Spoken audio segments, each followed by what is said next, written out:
Shalom. Shabbat Shalom. Estaba como que me hace falta algo. Shabbat Shalom. Hashem. Damos gracias al Todopoderoso por darnos la oportunidad de estar aquí en el lugar que ha escogido para nuestras vidas en este tiempo. Amén. Eso es bien importante, que usted esté en el lugar correcto. Muchas personas, muchos hermanos, a través de todo el mundo están celebrando Sukkot. Estamos en los días intermedios. Nosotros, claro está, estamos siguiendo el almanaque que el Sanedrín dejó en su turillo, que lo ratificaron nuevamente. Así que estamos haciendo lo que el pueblo hace en esta época. Vamos a hacer una oración antes de comenzar.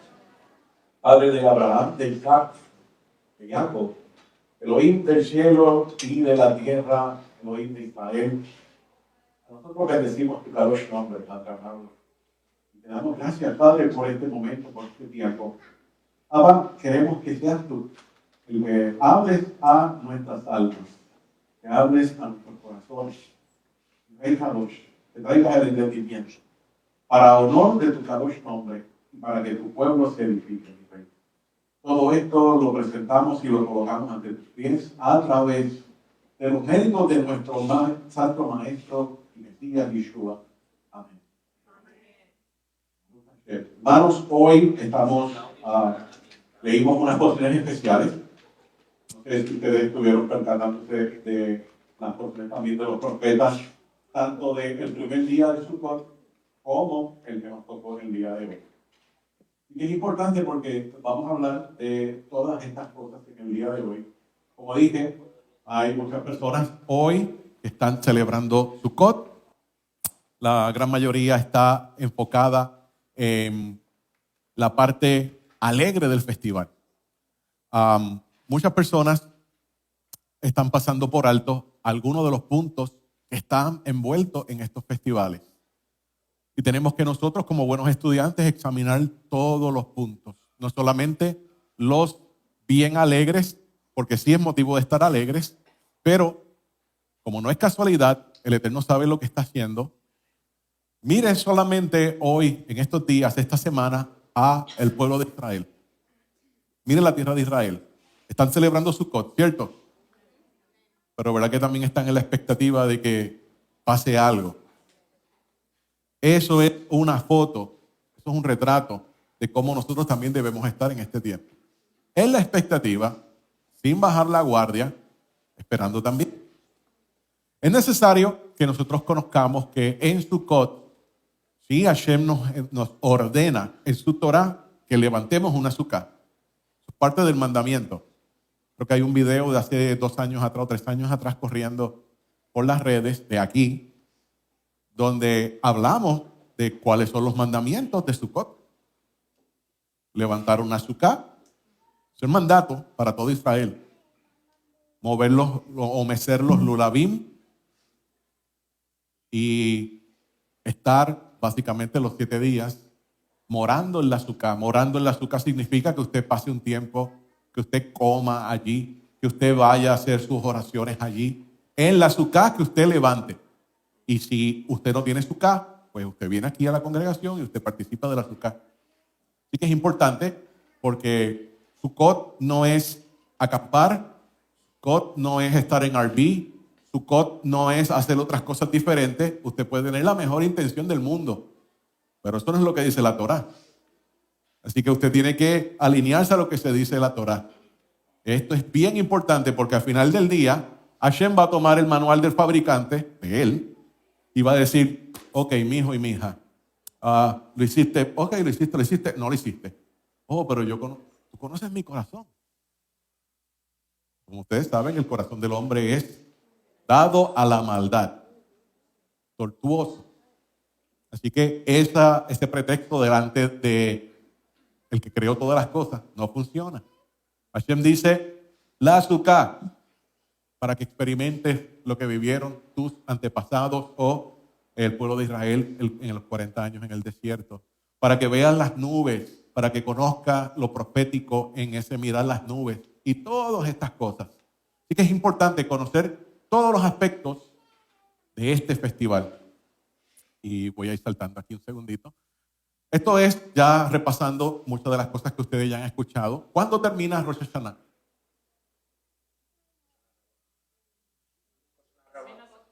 Hoshana Rabbah, cuando termina Sukkot, exacto. Rosh Hashanah no ha acabado, no ha culminado. Rosh Hashanah va a terminar para el tiempo después de Hoshana Rabbah y Simchat Torah. Es un festival alargado. Según Pesach, no se acabó después que pasaron los 7 días de panes y levadura, sino hasta 50 días en el futuro con Shavuot. Rosh Hashanah no termina tampoco. Entonces, esto es bien, bien importante. Toda esta información que estoy compartiendo es gracias a el trabajo que ha hecho por más de 40 años nuestro Moré Joseph Good. Ustedes saben que él es la autoridad en el templo, pero también es la autoridad en el mundo escatológico. Nuestra misión es poder entender cómo pensaba el judío 2000 años atrás. Ese es el objetivo. Nosotros estamos volviendo al camino, haciendo las cosas como Hashem quiere, pero también hay que sintonizarnos con lo que el judío pensaba 2000 años atrás, no tanto hoy en día, porque hay una distancia. Así que es importante que nosotros tengamos eso en mente. Es importantísimo que nosotros saquemos todo lo que tiene que ver con el estudio del final de los tiempos y las profecías que nos enseñaron en el otro campamento. No funciona. No es igual. Estamos hablando de 1000 años de distancias en definición de conceptos. Una teología de reemplazo que está entre medio. Y el problema es que, como ya ustedes conocen, raíces hebreas, mesianismo, nazarenos, etcétera, siguen arrastrando ese tipo de escatología. ¿Cuántos escucharon hoy la lectura de los profetas? Dos solamente. Es importante, vamos a hablar algo de eso. Muchos comentaristas señalan que el sello final o la ejecución del decreto de Rosh Hashanah no se va a terminar hasta Hoshana Rabbah o incluso Shemini Atzeret y Simchat Torah. El Zohar, y dicho sea de paso, yo no soy cabalista, tampoco estoy utilizando el Zohar a menudo, no creo todo lo que dice, pero en ocasiones el Zohar dice unas cosas bien interesantes que se alinean con lo que nosotros entendemos. Y el Zohar y algunas fuentes místicas dicen: el veredicto sellado en Yom Kippur se entrega a los ángeles para su ejecución en Hoshana Rabbah, y su efecto comienza a sentirse a partir de Shemini Atzeret. Esto dio origen a una famosa frase entre los místicos que decía: un buen decreto que se desea en Hoshana Rabbah. El Midrash, comentaristas posteriores, dice esto. Hay comentarios litúrgicos como el Maxor Bet Vitri, el Sefer HaManchit, menciona que el juicio divino continúa hasta Hoshana Rabbah y Shemini Atzeret. Comienza a revelarse lo que fue decretado, lo que ya el tribunal celestial habló entre Rosh Hashanah y Yom Kippur, se va a comenzar a ver en ese periodo. Estamos hablando ya para martes o miércoles de esta próxima semana. También el Gaón de Vilna y otros dicen que el juicio no se ejecuta completamente hasta Shemini Atzeret. En resumen, en el Talmud, en el tratado Rosh Hashanah 16b, encontramos en la mención acerca de Yom Kippur y los sellados. El Zohar y fuentes post-talmúdicas señalan la implementación del decreto que comienza en Shemini Atzeret Simchat Torah. Hoshana Rabbah visto como la última oportunidad antes de que el juicio comience a manifestarse. Y mi pregunta es para ustedes: ¿qué ustedes piensan? ¿Qué ustedes creen de esto que yo estoy compartiéndole con ustedes? ¿Será cierto? ¿No será cierto? 2 años atrás, 7 de octubre, que aquí está Enoch y Rocío con nosotros hoy. Ellos estaban el 7 de octubre en Jerusalén. Y de primera mano le pueden decir todas las cosas que estaban ocurriendo. Y bombas, etcétera, cayendo. Pero en ese momento, en Simchat Torah, se comenzó a vivir allí lo que nosotros ya sabemos, el genocidio que estaba haciendo Hamás. Así que en esto que estamos hablando, tenemos una prueba de 2 años atrás de que sí, que ocurre. Y esto es importante tenerlo presente, porque el Eterno siempre utiliza los tiempos señalados para hablar. Y como dije al principio, pues todo el mundo está enfocado, wow, sí, la alegría, en el goce, en el compartir, pero se nos olvida que ya hay unas porciones para este tiempo. Tenemos que investigar estas porciones y hacer la pregunta, ¿quién colocó estas porciones para ese momento? Lecturas de los profetas para este festival encontramos en Zacarías 14, 1 al 21, que se habló el Shabbat pasado. Encontramos a Ezequiel 38, 18 al 39, 16, que se leyó en este Shabbat. Y vamos a hablar también de Joel capítulo 1, 2 y 3. Vuelvo y pregunto, ¿quién sugirió que se dieran estas lecturas para este tiempo? Fueron los hombres de la Gran Asamblea. Fueron los sabios que regresaron de Babilonia y desarrollaron el sistema de estudio de las parashot con porciones de las profetas. Ellos decidieron de que esto es lo que se va a estudiar para este tiempo. ¿Por qué? ¿Qué sabían ellos que nosotros no sabemos? ¿Qué entendían ellos que nosotros simplemente estamos diciendo, no, quizás pues se lo imaginaron y la pegaron ahí? Acertaron. Estamos hablando de gente que tenía un alto nivel de entendimiento, apego con el Todopoderoso. Ellos estaban viendo unas cosas y decidieron colocar estas porciones para este tiempo. ¿Qué habría estado discutiendo nuestro Santo Maestro Yeshua en este tiempo? Porque esto es mucho antes de que nuestro Maestro y Mesías Yeshua estuviera en la escena. Entonces tenemos que hacernos todas estas preguntas. ¿Qué estuvieran pensando, discutiendo ellos en este momento? Hoy en día, muchas de las profecías que menciona Joel, Zacarías, Ezequiel, para todas estas temporadas, es lo que nosotros estamos viendo que se está alineando con los dolores de parto. Gente que son mega impíos, gente que no tienen temor del Todopoderoso, incultos, de momento se levantan y dicen algo y usted dice, wow, ese está bastante certero. Lo estamos viendo hace, yo creo que 2 semanas para acá en los medios. Y voy a dar un ejemplo de eso. Nosotros vimos que en la víspera de Rosh Hashanah, bueno, yo no sé si usted lo vio, pero yo lo vi. Víspera de Rosh Hashanah, ¿qué hicieron las naciones en Nueva York? Vamos a hacer esto interactivo. ¿Qué hicieron en la ONU en la víspera de Rosh Hashanah? Votaron por un Estado palestino, en gran mayoría. Y eso lo que estamos notando es como el cielo toma nota, apuntes, dice, ok, tú estás en contra de mi tierra, porque la tierra no es de Israel, la tierra es de Hashem. La tierra es de Hashem, Hashem se la entrega a Israel para que Israel la administre. Ahora las naciones quieren venir en contra de Hashem en el día prácticamente que comienza el juicio. Ya ustedes saben cuál va a ser el posible decreto. Entonces, en Joel específicamente, y usted dirá, pero ¿por qué Joel? Si lo que leímos fue Ezequiel. ¿Sabían ustedes que Joel habla de Rosh Hashanah, Yom Kippur y Sukkot?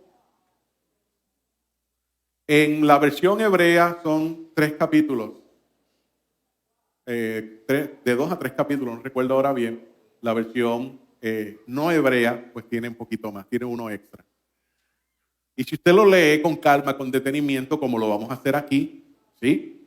La vamos a leer con detenimiento y vamos a ir explicando dónde está Rosh Hashanah, dónde está Yom Kippur, dónde está Sukkot y dónde se habla de lo que más adelante en el futuro nuestro Mashiach Yeshua va a estar hablando también.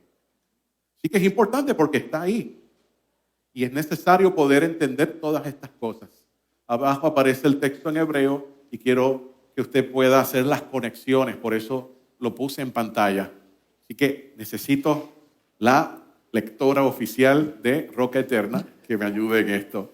Vamos a estar iniciando en Joel. Joel, y es importante que usted le preste atención a esto, mis hermanos.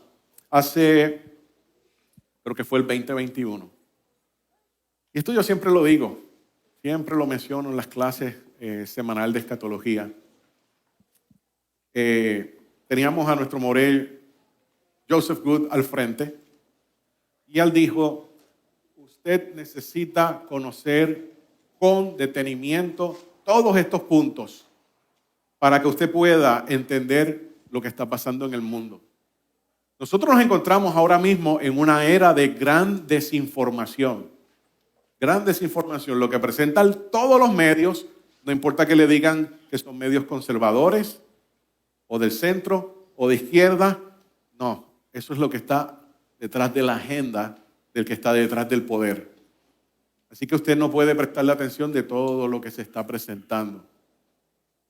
Nada que ver, usted necesita enfocarse en lo que te dice la Tanaj, en lo que te dice nuestro Santo Maestro Yeshua, entendiéndolo en el concepto que él lo dijo 2000 años atrás.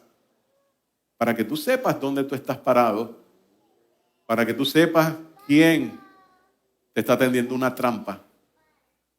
Porque hay múltiples trampas hoy en día. Así que es importante que usted preste atención. Joel, vamos a iniciar con el capítulo 1. Lectora. Palabra de Hashem que fue dada a Joel, hijo de Petuel. Oigan esto, viejos, y escuchen todos los moradores de la tierra. ¿Ha acontecido esto en sus días o en los días de sus padres? Joel está hablando al pueblo de Israel. Es importante conocer esto. La audiencia. Joel, este mensaje de Joel es para Israel. Joel 1:2, volvemos a repetir esto porque vamos a ver una diferencia y un paralelismo simultáneamente con las palabras de Moshe Rabenu. Joel, y voy a citar nuevamente el verso 2 del capítulo 1, dice, oigan esto, viejos, y escuchen todos los moradores de la tierra. ¿Ha acontecido esto en sus días o en los días de sus padres? Está hablando Israel. Ahora, escuchen las palabras de Moshe Rabenu. Moshe habla a esa audiencia israelita, pero también esto va a hablar hacia las naciones. Y es bien interesante la evidencia que nosotros encontramos para que usted entienda que Moshe, el mensaje de Moshe es hacia las naciones, pero el de Joel y el de Moshe se va a estar alineando. Esto fue la semana pasada también en la Parashat Haazinu, Deuteronomios 32:1. Y dijo Moshe Rabenu, escuchen cielos y hablaré, y oigan la tierra las palabras de mi boca. Vamos a escuchar que en el hebreo dice Shemu Haaretz, escucha tierra. También vamos a escuchar ahora en las palabras de Moshe que se le dice escucha los cielos. Hablar y escuchar son dos puntos que sobresalen aquí en estas lecturas. Joel habla, como dije, a los habitantes de Israel, pero Moshe Rabenu está hablando a los habitantes de todo el planeta. ¿Cómo nosotros sabemos eso? Ustedes recuerdan el Shabbat pasado cuando se levantó el Sefer Torah y nuestro hermano Obed, Shaliach Sibur, dijo, miren la estructura, miren la forma que está escrito eso. Okay, ahora lo van a tener en pantalla. Exactamente esto es lo que se presentó la semana pasada. Escuchen lo que dice en el Talmud, en el tratado Menachot 30a. Enseña que los shirot, los cánticos de la Torá, como el Shirat Hayam en Éxodo 15 y el Shirat Haazinu en Devarim 32, tiene una forma de escritura especial. En el caso de Haazinu, debe escribirse en 70 líneas, divididas en dos columnas como si fueran dos testigos. El Rambam en el Mishnah Torah, Ilhot Sefer Torah 8, 3-4 dice, especifica que Haazinu se escribe en forma de ladrillos alternados y que ocupa 70 líneas exactas en el rollo de la Torá. En la versión del Masoret, del Códice de Alepo y del Enigrado, que estos son versiones antiguas, ambas líneas preservan la misma tradición. Así se dispone 70 líneas divididas visualmente en dos columnas verticales, como dos testigos o dos partes de un pacto. Los sabios enseñan que las 70 líneas representan las 70 naciones del mundo. Para eso pueden verificar el Midrash Tahuma Hasinu 3.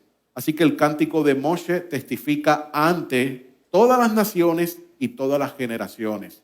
Y ustedes saben que Moshe Rabenu dio una advertencia. Moshe Rabenu sabía que se iban a apartar del camino, pero no solamente está hablando a ellos, está hablando al mundo entero. El número 70. Número 70 representa la plenitud, la totalidad y la universalidad. 70 almas descendieron a Egipto. Y esto lo encontramos en Génesis 46, 27, también en Devarim 10, 22, donde dice: todas las personas de la casa de Jacob que vinieron a Egipto fueron 70. Aunque diga 72, el número que predomina es 70.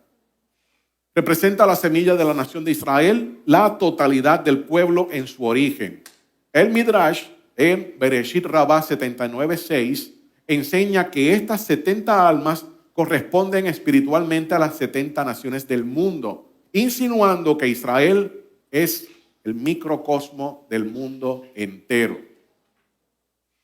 No hay una fuente directa que diga literalmente 70 naciones. Eso no lo vas a encontrar. Es basado en la interpretación de nuestros sabios que hablan de eso. Tampoco habla de 70 sonidos, que cuando se entrega la Torá, usted escucha un midrash que dice que la voz del Eterno se tradujo en 70 sonidos o lenguas diferentes. Pero desde la antigüedad sigue viniendo el mismo concepto, los 70. Hay comentarios midrashicos y místicos también que interpretan todo esto como muchas voces. Lo real fue que el pueblo viajó a tierra de Canaán hacia Egipto con 70 personas o 72. Y es interesante que de aquí es que se toma para decir que lo que Moshe está hablando es para el planeta, para el mundo, a diferencia de lo que habla Joel. Nuestro santo maestro Yeshua también escogió 70 discípulos, ¿ustedes lo recuerdan? Y todo esto está conectado con que vayan también a las naciones. Así que tenemos una conexión entre Hasinu y las palabras de Joel. Esto lo mencioné aquí, los 70 discípulos enviados por Yeshua. Bien, interpretación probable. En muchas culturas semíticas vecinas de Israel antiguo, el número 70 servía como un número simbólico fuerte para expresar multitud, plenitud, universalidad, especialmente en contexto de seres divinos o semidivinos, como en Ugarit, donde él tiene 70 hijos. Él es una deidad allá. O colecciones religiosas, los himnos sumerios. En el contexto israelita bíblico, ese uso se retoma y adapta para expresar identidades nacionales, edades, periodos de exilio, consenso, etc. Joel 1, 4 al 6. Ahora volvemos a Joel. Lectora, por favor. De esto contarán a sus hijos, y sus hijos a sus hijos, y sus hijos a la otra generación. Joel 1. ¿De qué cosas van a contar? ¿Qué le vas a contar a sus hijos? Válida la pregunta. Bien, aquí comienza Joel y aquí vamos a comenzar nosotros a romper todo el mensaje profético y escatológico. Lo que quedó de la oruga la comió la langosta, y lo que quedó de la langosta lo comió el pulgón, y el revoltón comió lo que del pulgón había quedado. Todo esto es un lenguaje alegórico de agricultura, pero está hablando de una devastación. ¿Okay? Esto es una devastación. Y dice: despierten. Nosotros estudiamos el lenguaje de Rosh Hashanah. Despierten, porque tiene que ver con resurrección. Es importante, mi hermano. En el pensamiento judío de 2000 años atrás, la resurrección es en Rosh Hashanah. Y es en Rosh Hashanah del año 1 de los 7 de la tribulación. ¿Ok? Es el pensamiento antiguo judío escatológico. Año 1 de los 7 se da la resurrección. El cristianismo enseña que la resurrección se da en el 7º año, al final. Así que aquí vemos un choque del pensamiento judío de 2000 años atrás con el pensamiento de la teología de reemplazo del cristianismo. Así que inmediatamente nosotros vemos que dice, despierten, tú como buen estudiante de la Torá, que estás buscando sintonizarte con la mente hebrea antigua, dice Rosh Hashanah. Porque los escritos de Rab Shaul también dice, despiértate tú que duermes. Eso es Rosh Hashanah. Y dice, borrachos, y lloren, aúllen todos los que beben vino, a causa del mosto, porque les es quitado de su boca. Porque una nación, ¿qué nación? Gog y Magog. Gog y Magog, que ya mismo vamos a hablar de eso. Subió a mi tierra, fuerte y sin número. Sus dientes, dientes de león, y sus muelas de león. Joel 4-6. Todos conocen o han escuchado hablar de Gog y Magog, ¿cierto? Pues vamos a refrescar nuevamente de qué se trata Gog y Magog.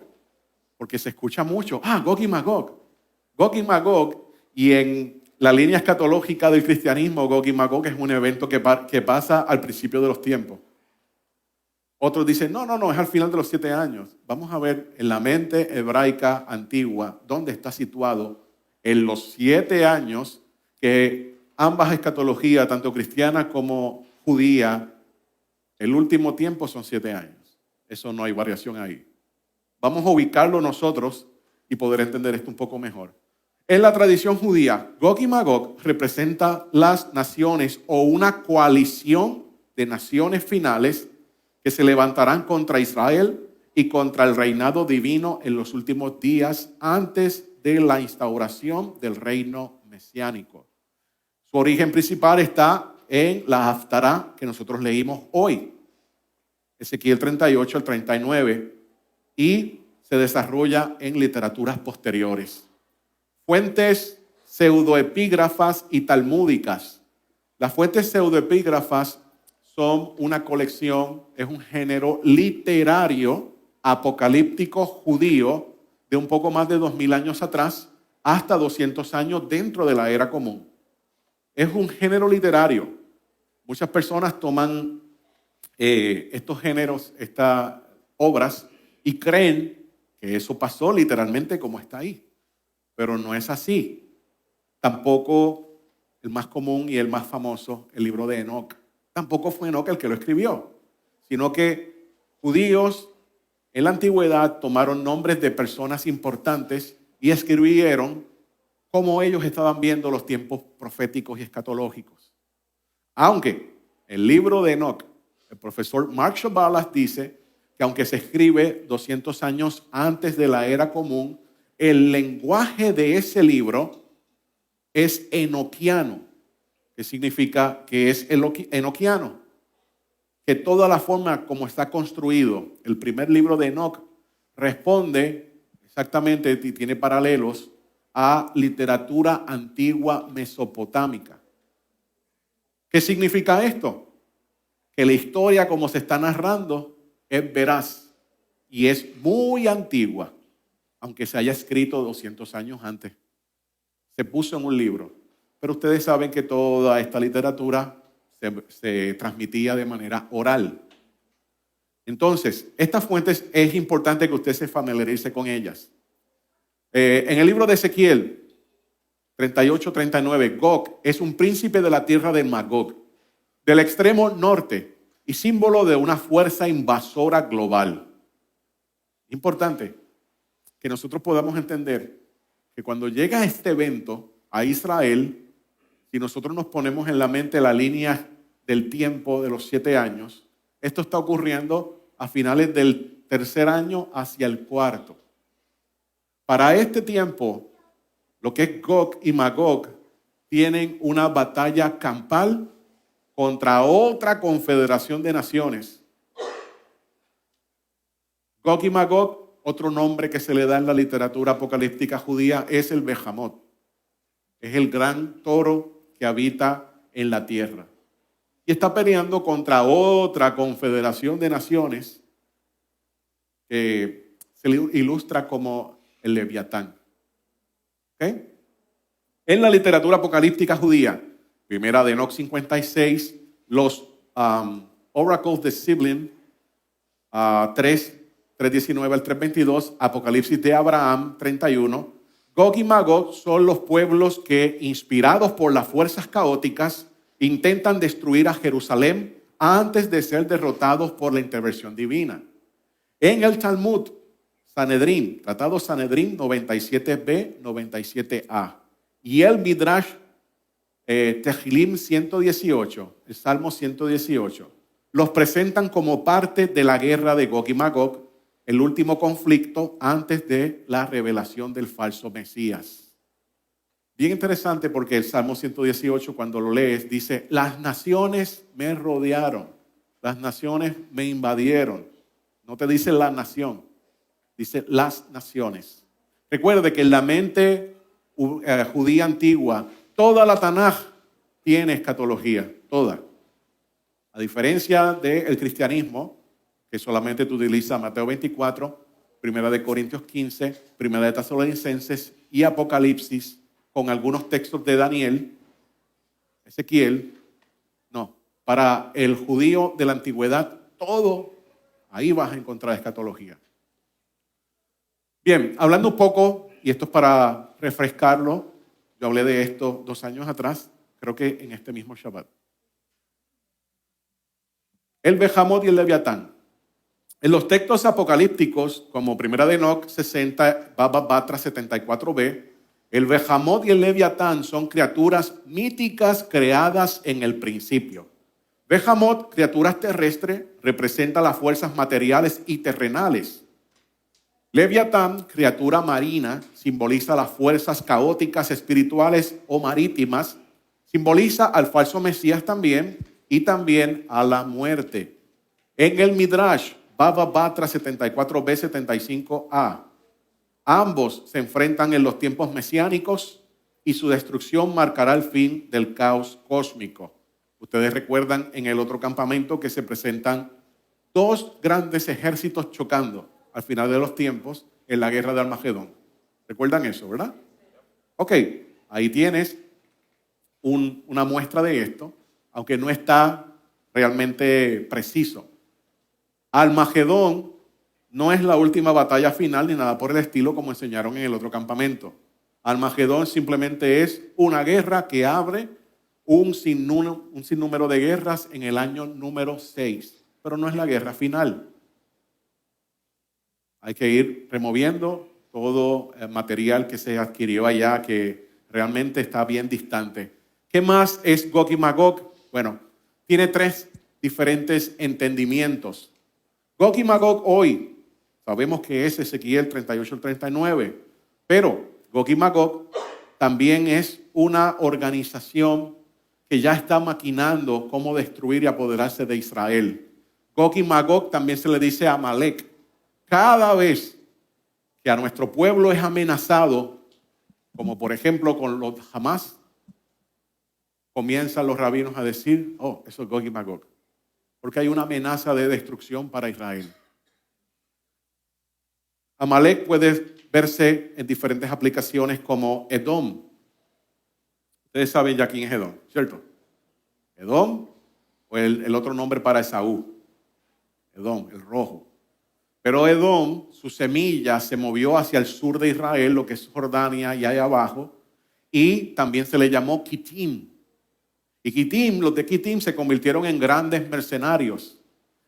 Fueron contratados como mercenarios para ir a pelear lo que hoy en día es Tunisia y Argelia, toda esa zona. Luego de ganar estas batallas antiguas, los primeros habitantes antes de ser Roma en la península de Italia, contrataron a estos de Quitín para que fueran allá también a pelear. Una vez ellos pelean y ganan las batallas, los habitantes de Italia le piden que esos de Quitín se queden para que los gobiernen.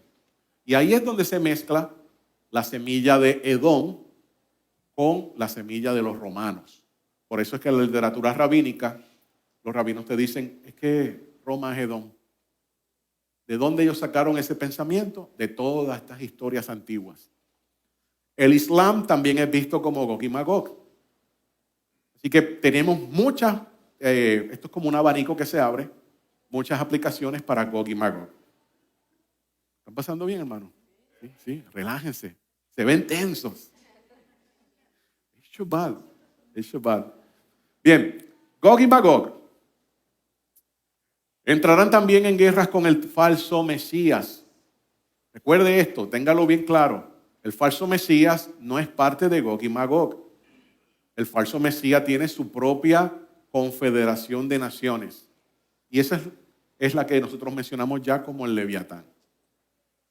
Gog y Magog va a estar peleando con todo lo que es este movimiento o esta otra confederación de naciones llamada el Leviatán. Va a estar peleando con Europa y el pic, el máximo de esta batalla va a ser también con la destrucción de la Babilonia moderna. En Rosh Hashanah, del cuarto año del séptimo, bueno, esto no lo voy a mencionar, esto hablamos más tarde. Bien, palabras de Rab Shaul para aquellos que están preguntándose cómo poder conectar todos estos puntos. Palabras importantísimas de Rab Shaul. Cualquier persona que venga a usted a decirle, yo te voy a decir lo que va a pasar nítidamente. Y va a pasar punto por punto así. Primero, que te está mintiendo.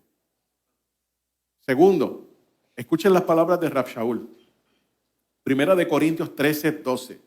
Dice, porque ahora vemos por espejo, oscuramente, pero entonces veremos cara a cara. Ahora conozco en parte, pero entonces conoceré como fui conocido. ¿Qué está diciendo Rab Shaul aquí? Ustedes recuerdan el lavacro, donde se lavaban los kohanim en el Mishkan, las manos, los pies. Eso era hecho de bronce. Todas las mujeres dieron todos los espejos de ellos, los juntaron, eso, hicieron una obra hermosa, y eso es pulido. Pero aunque sea pulido, si tú te miras en ese bronce, tú no vas a ver como si fuera un cristal.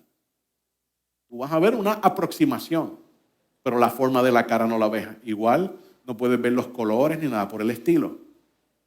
Rab Shaul está hablando de eso. Vemos por espejos, pero no es un espejo de cristal. Es un espejo de bronce. No puedes ver los detalles porque no están claros.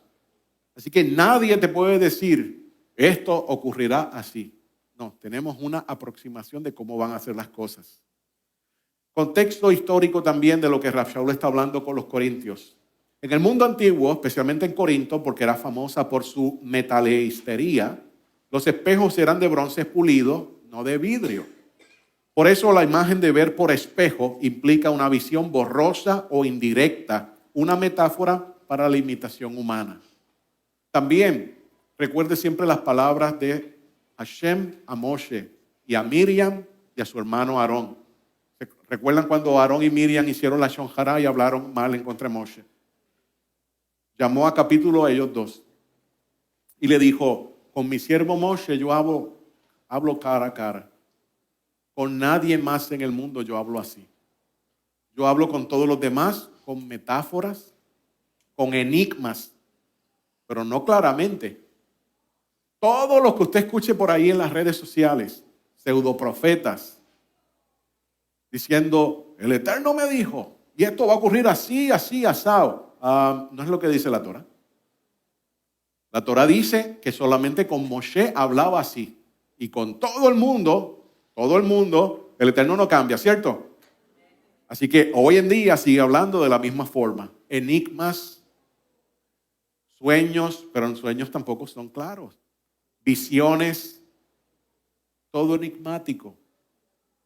Necesitas entonces conocer la Torá para que Pepe del pueblo no te diga, esto fue lo que me dijo el Eterno. Claramente. Me habló, lo escuché. Puede ser, pero nítidamente, solamente con Moshe. Rab Shaul está usando la figura que tiene raíces también en la literatura rabínica. Bueno, ya hablé de esto. Continuamos con Joel. Así que tenemos ya una imagen más clara de qué es Gog y Magog. Joel 1, 7 al 9. Lector. Asoló mi vida y descortezó mi higuera. Tiempo. Asoló mi vid. Mi vid. La vid es Israel. Y la higuera también es Israel. Así que ya aquí automáticamente se está hablando de que algo le ocurrió a Israel como nación. Del todo la desnudó y derribó. Sus ramas quedaron blancas. Llora tú como muchacha vestida de saco por el marido de su juventud. Pereció el presente y la libación de la casa de Hashem. Los sacerdotes, ministros de Hashem, hicieron luto. Ok. Pregunta que debemos hacernos. Este asunto de Gog y Magog es obviamente para un tiempo de los dolores de parto del Mesías o Hablei Mashiach en hebreo. Se nos está presentando de que hay un alto en la libación. Por ende, se supone que está funcionando entonces la casa de nuestro rey. En ese momento de la historia, el servicio del templo está funcionando. Porque ahí te está diciendo que hay un alto. O sea, que aunque usted pueda ver que se comienza a levantar la casa de nuestro rey y se comienza a dar todo el servicio, para usted que está estudiando Torah, eso es una prueba que ya estamos muy cerca de comenzar los dolores de parto, que van a estar dándose por los primeros 3 años y medio los servicios en la casa del rey. No importa que el mundo esté como esté, todas las situaciones que puedan estar ocurriendo, la casa del rey sigue funcionando por los primeros 3 años y medio. No sabemos cómo va a ser, pero Hashem lo sabe. Si Él está diciendo que todo esto se detiene, y obviamente nuestro Santo Maestro Yeshua va a decirte más adelante, cuando ustedes vean en el lugar santo la abominación que desola, automáticamente piensa, en ese momento el templo está en pie. Continuamos. Joel 1, del 1 al 12, con Gog y Magog. El campo fue destruido, se enlutó la tierra, porque el trigo fue destruido. Se secó el mosto, se perdió el aceite. Confúndanse, labradores, aúllen, viñeros, por el trigo y la cebada, porque se perdió la mies del campo, se secó la vid y pereció la higuera. El ganado también, la palma y el manzano, se secaron todos los árboles del campo, por lo cual se secó el gozo de los hijos de los hombres. Bien, todo sigue el mismo lenguaje alegórico, no está hablando de esto es literal, sino de la guerra y la devastación en el territorio de Israel.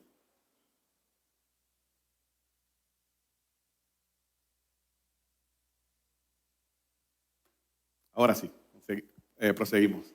Cíñanse y lamenten, sacerdotes, aúllen, ministros del altar, vengan, duerman en sacos, ministros de mi poderoso, porque quitado es de la casa de su poderoso el presente y la libación. Pregonen ayuno, llamen a la congregación. Alto. ¿Qué estamos notando ahora en esta lectura? ¿Cuándo es que Hashem dice que tú tienes que pregonar un ayuno nacional? Yom Kippur. Entonces, estamos notando que aunque no te digan Rosh Hashanah, aunque no te digan Yom Teruah, aunque no te digan Yom Kippur, el lenguaje se está alineando con esos tiempos. Ahora están pregonando un ayuno, que llames a toda la congregación a Israel. Eso es Yom Kippur. Todo esto es Yom Kippur. Proclama un ayuno sagrado, dice en el hebreo. Dice Katshut Sum, un ayuno sagrado. El único ayuno sagrado es Yom Kippur. Hay 4 ayunos menores que se desarrollaron luego en el tiempo, pero no son una santa convocación, perdón. Así que es importante nosotros poder detectar todas estas cosas. Está llamando ahora para el momento de Yom Kippur.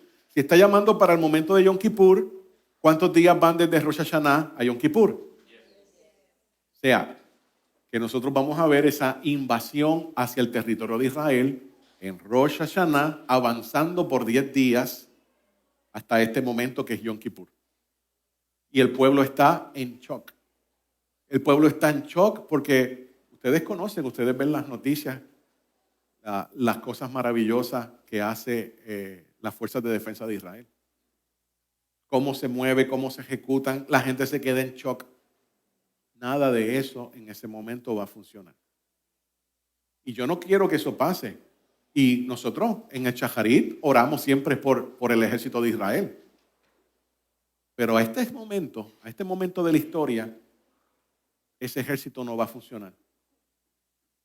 Para ese momento de la historia ya tenemos 3 años y medio de que comenzó la tribulación o los dolores de parto. A este momento de la historia.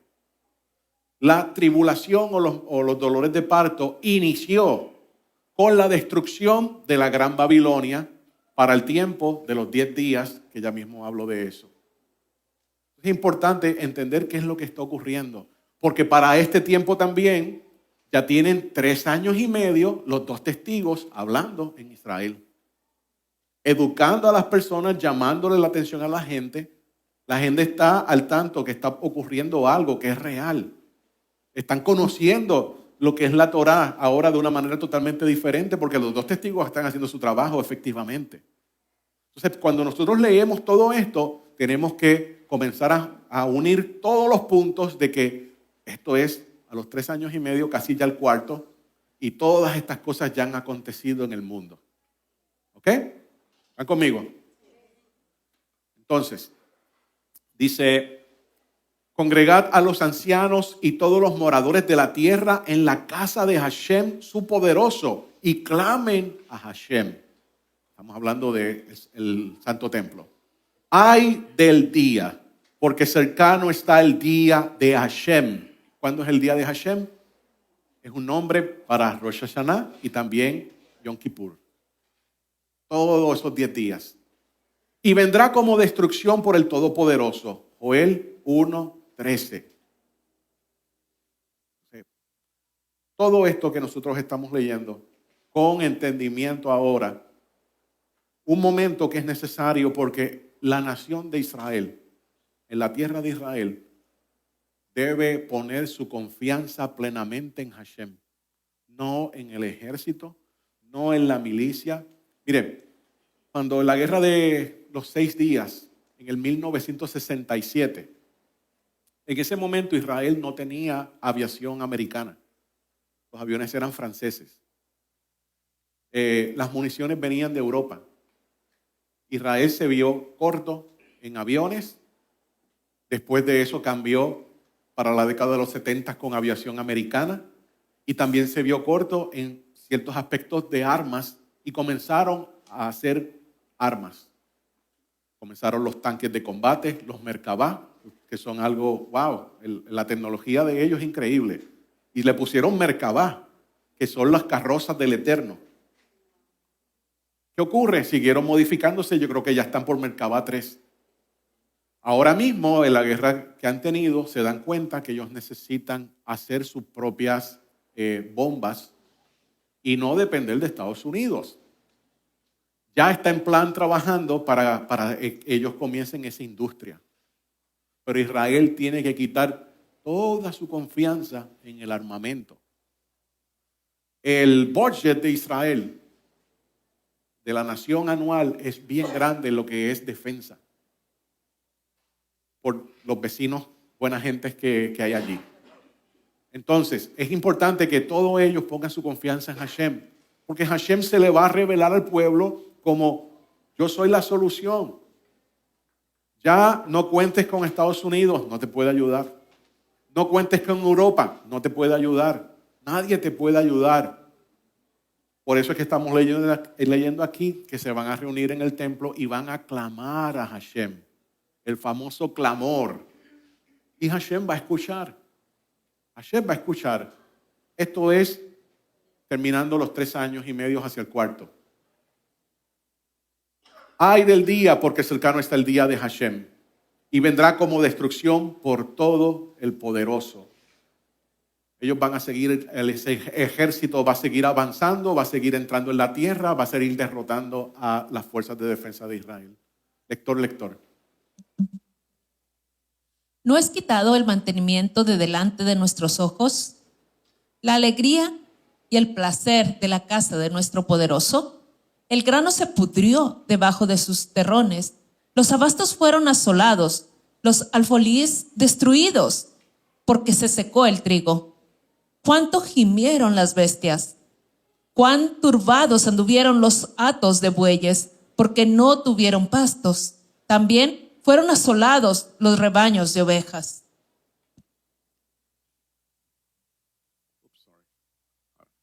A ti, oh Hashem, clamaré, porque fuego consumió los pastos del desierto y llama abrazó todos los árboles del campo. Las bestias del campo bramarán también a ti, porque se secaron los arroyos de las aguas y el fuego consumió las praderas del desierto.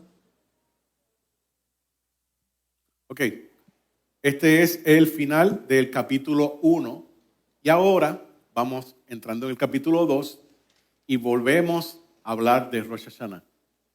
La mente hebrea no sigue una secuencia y voy a explicar de eso ya en unos momentos. En este capítulo final, capítulo 1, como ya se dan cuenta en la narración, está todo devastado. La invasión del ejército del norte sigue avanzando. En este tiempo estamos viendo a diferentes líderes mundiales que están llamando a crear un super ejército. Ocurrió la semana pasada. Líderes mundiales que vinieron aquí a Estados Unidos, porque no pertenecen aquí, a llamar a hacer un super ejército. Voy a empezar de abajo para arriba. Petro, en Colombia, hace un llamado ante la ONU a unir ejércitos y armar para liberar a Palestina. Las famosas 40 embarcaciones que llevaban ayuda humanitaria a Israel. ¿Vieron ese desastre? No tenían ningún tipo de ayuda. Ellos no tenían ni comida ni agua para ellos mismos. Ahora, ellos están llevando un mensaje. Ahora fueron 40, que es el mayor grupo. Pueden seguir pidiendo que más gente vaya a hacer lo mismo. Y esto es un reto muy grande para Israel. Trabajar, estamos hablando como con 200 personas, procesarlos, sacarlos del agua, llevarlos a Israel. Le dieron comida, los trataron bien, los deportaron. Eso era para haberlos puesto en la cárcel, porque ellos están cruzando unas fronteras, están en estado de guerra. Pero Israel los dejó ir. El libro de Joel está escrito en una estructura quiástica. ¿Han escuchado hablar antes de estructura quiástica? ¿Qué es una estructura quiástica? Una estructura quiástica es una forma literaria en la que las ideas se presentan en un orden determinado y luego se repiten en orden inverso, creando un patrón en forma de espejo, como decir A, B, C, B, A. Este patrón simétrico sirve para enfatizar una idea central, unir temas o conceptos y facilitar la memorización, y es muy utilizado en la Torá y en todo el Tanaj. Por eso es que el capítulo 2 volvemos, ya estábamos entrando al capítulo 1 al final a Yom Kippur. El capítulo 2 vuelve ahora hacia Rosh Hashanah. Ejemplos bíblicos para esto. Mateo 6:24 sigue una estructura quiástica. Nadie puede servir a dos señores, porque o aborrecerá al uno y amará al otro, o se apegará al uno y despreciará al otro. ¿Vieron la estructura? A, aborrecerá al uno. B, amará al otro, ve nuevamente, se apegará al uno y volvemos a la, despreciará al otro.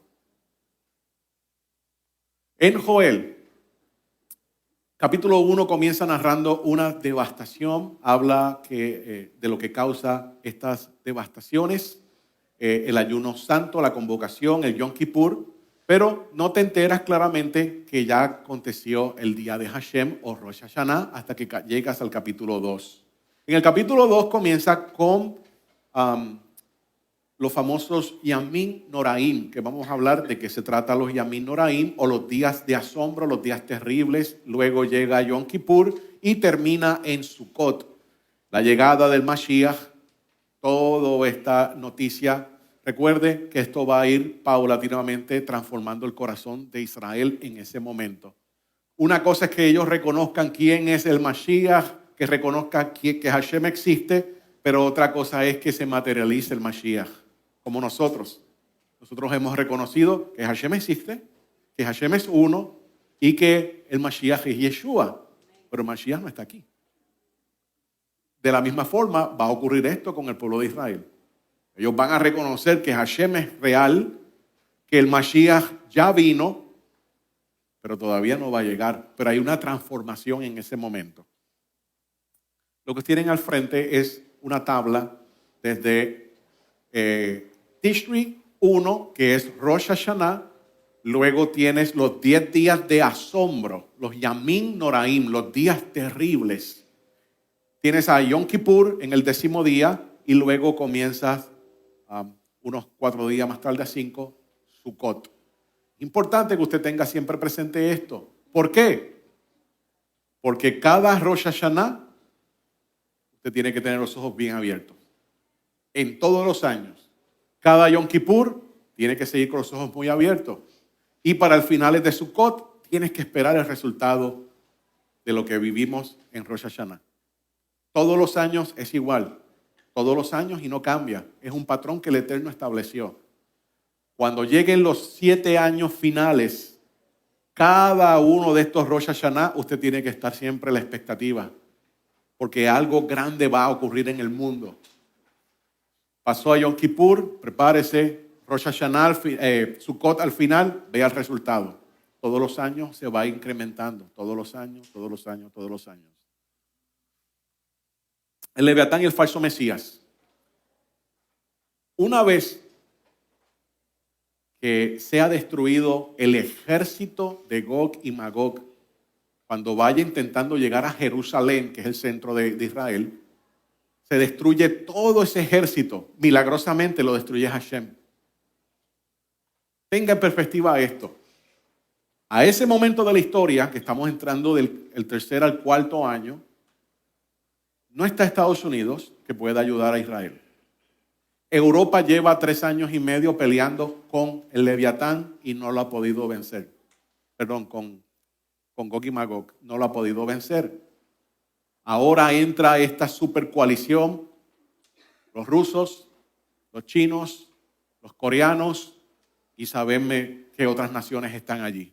Avanzando por todo Israel, venciendo a todo Israel, hasta que llega a Jerusalén y es destruido completamente.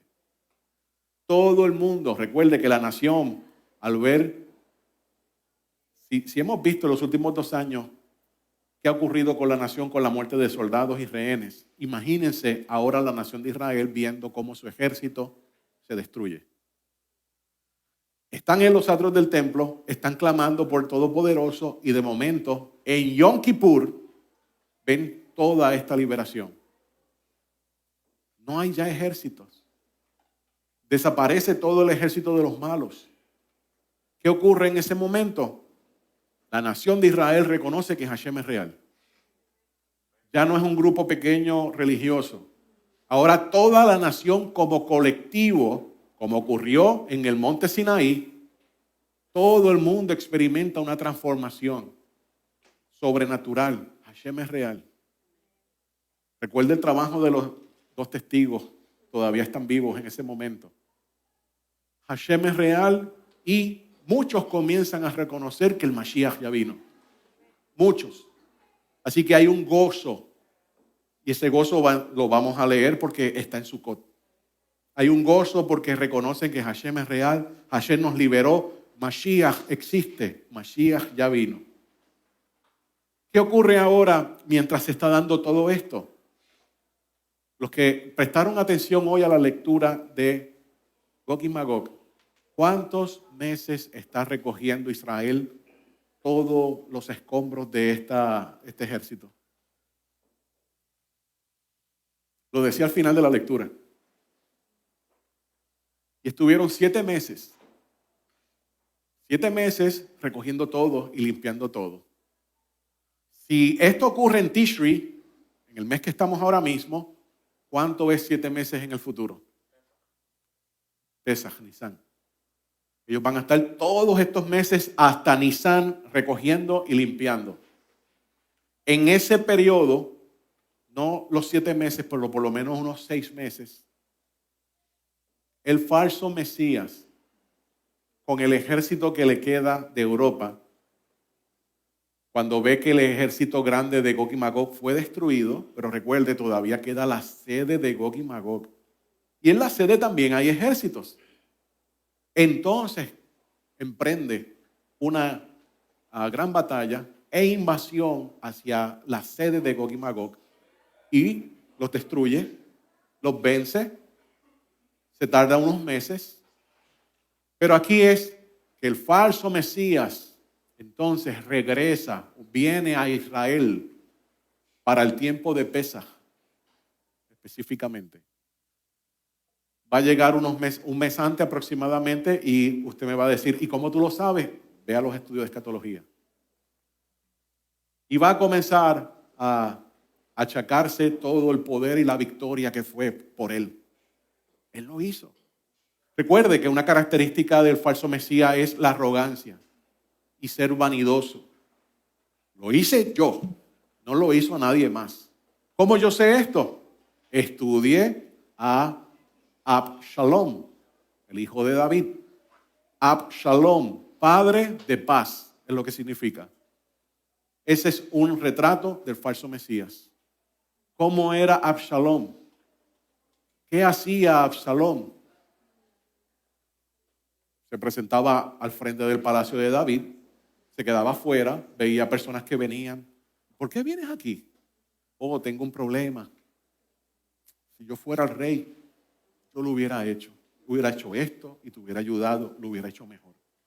Y se ganó el corazón del pueblo para destruir a su papá. Al final, casi todo Jerusalén estaba en contra de David. Eso es una característica del falso Mesías. El Absalón muere porque se quedó enredado con toda la cabellera. Es bien interesante porque siempre se habla de que Absalón se arreglaba la cabellera. Eso te habla de la vanidad. Eso es un retrato, una característica del falso Mesías.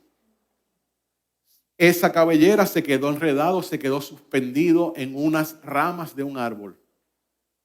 Otro de los nombres que se le da al Mashiach es las ramas. Y se quedó suspendido ahí, allí fue muerto. Estudia la historia de Absalom y te vas a dar cuenta qué pasa con el falso Mesías. El falso Mesías llega entonces, yo lo hice. Lo hice yo. Tengo el super ejército, movilicé todo, gané. Y él entra en esos días de preparación para el tiempo de Purim a Jerusalén, haciéndose pasar por el Jesús del cristianismo. Pero recuerde que ya muchos del pueblo han reconocido al Mesías judío Yeshua y no van a morder ese anzuelo. Los 2 testigos llevan ya haciendo trabajo. Los 2 testigos van a morir en ese tiempo también. Entonces, conociendo todos estos puntos, y estoy hablando bueno de pájaro porque hay muchos detalles que podríamos estar meses aquí hablando de esto. Falso Mesías se dirige hacia Israel para hacer un pacto con ellos. Obviamente hay un rechazo. Él hará algo que todo el mundo diga, no, tú no eres. Y ahí se cumplen las palabras de nuestro santo maestro Yeshua cuando dice, cuando veas el lugar santo, la abominación desoladora, huye. Huye. No vayas a tu casa a buscar algo, huye y ruega que no sea en Shabbat ni en invierno, pero huye. Y ahí hay una movilización. Aquí va a haber una movilización grande de personas que van a ir al desierto. Y aquí es donde entra Apocalipsis 12. El dragón envía agua, que se traduce como el ejército en contra de Israel. A Israel se le dan las alas de águilas, vuela al desierto. El dragón se enfurece, no puede hacerle nada a Israel y se va a hacerle la guerra. ¿A quién? No, digas nosotros. Esto está ocurriendo en el cuarto año de los 7. ¿Recuerda? En el primer año hubo la resurrección de los justos. Los que no estuvieron en ese grupo fueron los indecisos. ¿Recuerda los 3 libros de Rosh Hashanah? Entonces estos indecisos tienen que ahora que kasherizarse y convertirse en justos. Y para eso es todos esos primeros 3 años y medio, para que despierten y se alineen y sean contados como justos, porque viene la persecución de falso Mesías. Pero si no estudias la escatología judía, no te vas a dar cuenta. No vas a detectar que la resurrección es el primer año, porque sigues andando y pensando con la escatología cristiana que dice que es al séptimo. Muy distante. Proseguimos. Joel 2, 1 al 3. La razón de la resurrección de los justos el primer año es para que sean partícipes de la coronación del Mashiach y para que inicien las bodas del Cordero. Ese es el galardón por ser encontrados sadikim o justos. La pregunta sería, ¿y qué es un justo?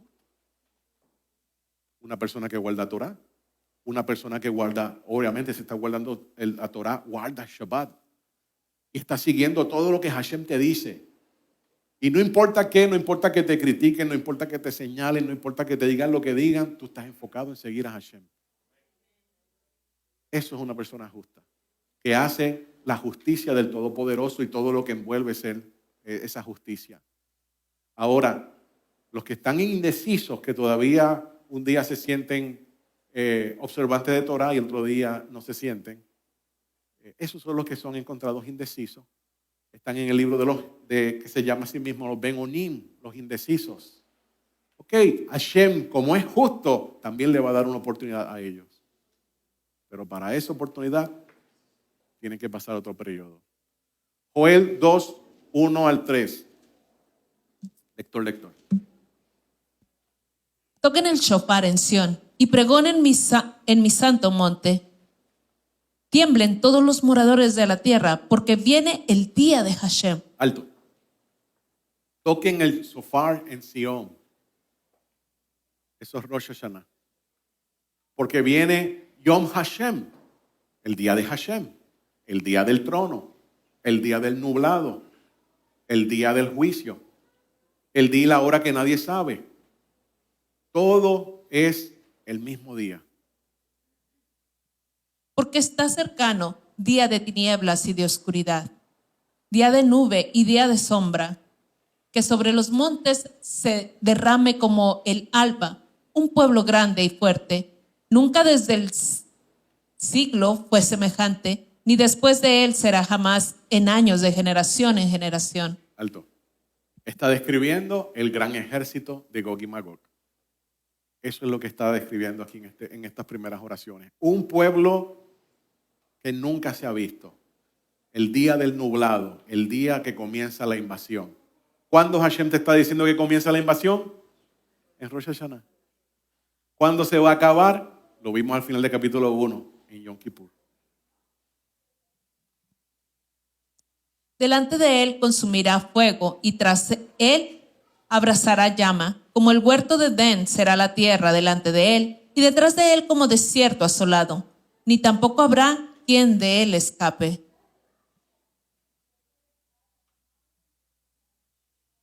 Joel 2, 4 al 6. Voy a leer yo. Su parecer como parecer de caballos y como gente de a caballo correrán. Como estruendo de carros saltarán sobre las cumbres de los montes. Como sonido de llamas de fuego que consumen hojarascas. Como fuerte pueblo aparejado para la batalla. ¿Saben que en los años 80 salió una canción que decía, suena la trompeta y prepárense en ejércitos? Y todo el mundo las cantaba en las congregaciones. Ah, eso somos nosotros. Y ese es el ejército de Gog y Magog. Increíble. El ejército de Gog y Magog, que eso no son los escogidos, nada por el estilo. Delante de él temerán los pueblos, se pondrán mustios todos los semblantes. Joel 2, 4 al 6. Por eso dice la canción de los 80. Como valientes correrán, como hombres de guerra subirán las murallas, y cada cual irá en sus caminos, y no torcerán sus sendas. Ninguno estorbará a su compañero, cada uno irá por su carrera, y aún cayendo sobre la espada no se herirán. Irán por la ciudad, correrán por el muro, subirán por las casas, entrarán por las ventanas a maneras de ladrones. Todo es Gog y Magog. Joel 2, 10 al 12. Delante de él temblará la tierra, se estremecerán los cielos, el sol y la luna se oscurecerán y las estrellas retraerán su resplandor. Y Hashem dará su voz delante de su ejército, porque muchos son los campamentos y fuertes que ponen en efecto sus palabras, porque grande es el día de Hashem y muy terrible. La palabra terrible es Norá. De ahí es que se saca los Yamim Noraim, los días terribles. ¿Y quién lo podrá sufrir? Por eso, pues ahora dice Hashem, conviértanse a mí con todo su corazón, con ayuno y lloro y llanto. Está preparando todo el paisaje para Yom Kippur. Y lo que nosotros ya sabemos, cuál va a ser el rescate al final de Yom Kippur. Joel 13 al 15. Estamos en el capítulo 2 todavía. Y laceren su corazón y no sus vestidos, y conviértanse en Hashem, su poderoso, porque misericordioso es y clemente, tardo para la ira y grande en misericordia, y que se arrepiente del castigo. ¿Quién sabe si volverá y se apiadará y dejará bendición tras de él? Presenten y libaciones para Hashem su poderoso. Toquen el shofar en Sión, pregonen ayuno, llamen a la congregación. Ahora estamos cambiando a Yom Kippur. Y aquí se pone esto todavía un poco más interesante. Dice, reúnan al pueblo, santifiquen la reunión, junten a los viejos, congreguen a los niños y a los que lactan. Salga de su cámara el novio. El novio es el Mashiach. Y de su tálamo, que es la tienda nupcial, no la jupá. La jupá es un vestigio de lo que era una gran tienda. Recuerde que la boda duraba 7 días. Se ponía una gran tienda y allá adentro, después de la ceremonia, estaban los novios. Los novios iban a consumar el matrimonio ahí, mientras todo el mundo estaba festejando. Al pasar muchos años, pues la tienda se fue achicando y ya lo que queda es la jupa que nosotros entendemos el día de hoy. Y salga la novia. Esa novia que está saliendo son los justos, los sadiquins del primer año. ¿Ok? Los que fueron los testigos de la coronación del Mashiach, los que iniciaron la boda. Bien interesante de cómo se va dando todo esto, porque la novia tiene también unos atuendos, tiene una forma de vestirse. Entre la entrada y el altar lloren los Kohanim, ministros de Hashem, y digan, perdona, oh Hashem, a tu pueblo, y no pongas en vergüenza tu heredad, para que las naciones se endominen de ella. ¿Por qué han de decir entre los pueblos, ¿dónde está su poderoso? Y Hashem celará su tierra y perdonará a su pueblo. Joel 2, 16 al 18. Bien, vamos a hablar un poco acerca de la novia. ¿Por qué la novia sale del tálamo? Y cómo la novia está vestida. En el Talmud Tratado Sotá 49b dice, se menciona durante la guerra de Tito, esto es en el primer siglo, hubo un decreto en contra de las coronas que usaban las novias. Y sí, las novias de Jerusalén se colocaban una corona. Y esto es importante porque la corona es en forma de Jerusalén. Se preguntan, ¿qué son las coronas de la novia? Le decían Atarot Kalot. Y se responde que una de esas coronas era una ciudad de oro. ¿Has escuchado la canción Jerusalén Shel Sahab? Todo está aludiendo a aquellas coronas de las novias de la antigüedad. Pero eran las novias de Jerusalén. Las novias de otra parte de Israel no se ponían ese tipo de corona. Una corona con un diseño de la ciudad. En el tratado Shabbat 59a, aquí aparece la frase Yerushalayim Shel Sahab, Jerusalén de oro, usada como descripción de estas coronas de novia. En la ley judía, en la Halajá, y también el Shulchan Aruch, dice, se discute qué tipo de coronas están permitidas. Por ejemplo, si son de oro o de plata, o si pueden ser de materiales menos valiosos como tela o hilos. Costumbre antigua, y la vuelven a traer en tiempos modernos algunas de las ramas judías como los Mizrahi y como algunos sefardíes. Grupos que buscan revivir estas ceremonias bíblicas señalan que antiguamente la novia llevaba una corona llamada Jerusalén de oro, que representaba los muros de Jerusalén. También se habla de un Atarah Hatanim, o corona del novio, y de otros objetos ceremoniales como el aperión y el palanquín y cúpulas especiales para la boda. Esto es un lenguaje que nosotros encontramos en los escritos nazarenos. La corona de la novia y también la corona del novio. ¿Cuántos de ustedes han hecho una ceremonia de boda hebrea? ¿Se acuerdan del baile de la silla? ¿No? Donde colocan a la novia y al novio también en una silla y los suben y los... Ok, vamos a ver de dónde sale eso. El emperión o aperión, en la subida de la novia a Jerusalén. El término emperión aparece en fuentes rabínicas posteriores y se asocia con un palanquín o un carro ceremonial en el cual se eleva o se transportaba a la novia.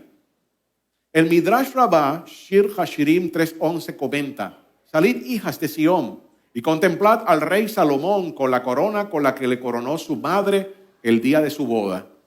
Este versículo era entendido simbólicamente, la corona representa Jerusalén y la subida o procesión simboliza la novia Israel, ascendiendo hacia su encuentro con el novio Hashem en el templo. En tiempos antiguos, la novia de Jerusalén eran llevadas en palanquín o en carrozas adornadas, donde se menciona el aperión,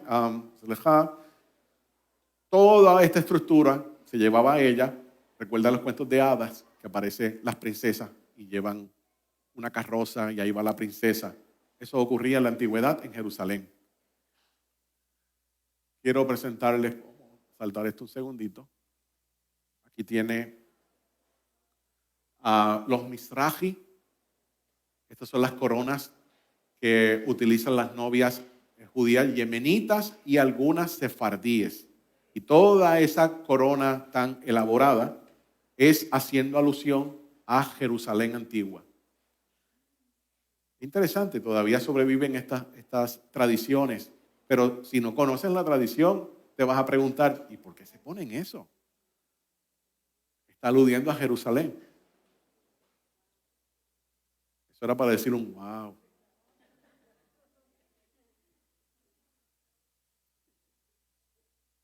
Bien, recapitulando, en esta línea del tiempo, entrando al cuarto año, tenemos Rosh Hashanah, la invasión, tenemos cómo Gog y Magog comienza a conquistar todo el norte de Israel, tenemos también las fuerzas de defensa de Israel, cómo son aplastados, en esto Yamim Noraim, o los primeros 10 días hasta Yom Kippur, vemos como Gog y Magog, o el Behamot, esto es otro nombre para ellos, está dominando todo. Luego es destruido, Hashem los derrota.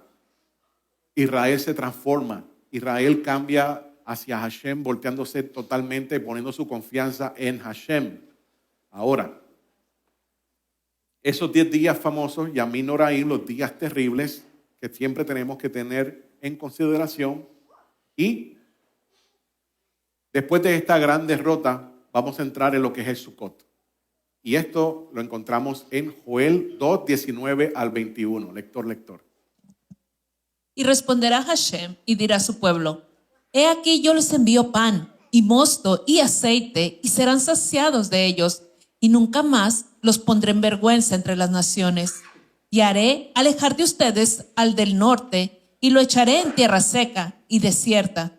Su faz será hacia el mar oriental, y su final al mar occidental. Y exaltará su hedor, y subirá su pudrición, porque hizo grandes cosas. Tierra, no temas, alégrate y gózate. Tiempo. Eso es idioma de Sukkot. El festival de la alegría es Sukkot. No hay de otro. En los otros hay alegría, pero como Sukkot ninguno. Porque Hashem ha de hacer grandes cosas, justamente antes de ir al desierto. Sí, eso es un comentario para mí. Recuerde, ahora cambia el corazón de Israel. Israel completamente se entrega a Hashem. Israel está gozoso. Israel empieza todo lo que es el tiempo de Sukkot. Mientras se da toda la limpieza, 7 meses más tarde, llega Nisan.